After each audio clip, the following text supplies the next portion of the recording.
শহীদ ওসমান হাদি। গুলি থামাতে পেরেছে শরীর, কিন্তু থামাতে পারেনি আদর্শ। একটি বুক ঝাঁঝরা হয়েছে, আর একটি জাতি পেয়েছে চিরস্থায়ী সাহস। ওসমান হাদি, তিনি শুধু একজন বিপ্লবী নন, তিনি একটি জাগ্রত চেতনা, যার রক্ত মাটিতে পড়ে মাটি শিখেছে কিভাবে মাথা উঁচু করে দাঁড়াতে হয়। যেদিন তাকে গুলি করা হয়, দেশ স্তব্ধ হয়ে গিয়েছিল, কারণ একা একজন নয়, সেদিন গুলিবিদ্ধ হয়েছিল অন্যায়ের বিরুদ্ধে দাঁড়ানো সাহস। তার দেশপ্রেম ছিল অগাধ, নিঃশব্দ, দৃঢ়, অবিচল। তিনি দেশকে ভালোবেসেছিলেন কারণ দেশ ছিল তার শ্বাস, তার রক্ত, তার শেষ উচ্চারণ।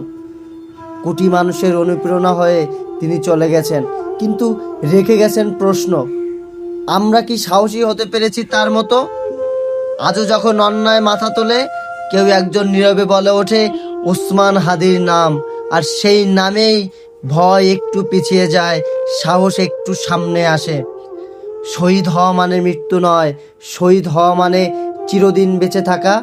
ওসমান হাদি, তুমি নেই এ কথা মিথ্যে, তুমি আছো প্রতিটি সৎ প্রতিবাদে, প্রতিটি মাথা উঁচু করে বাঁচার চেষ্টায়।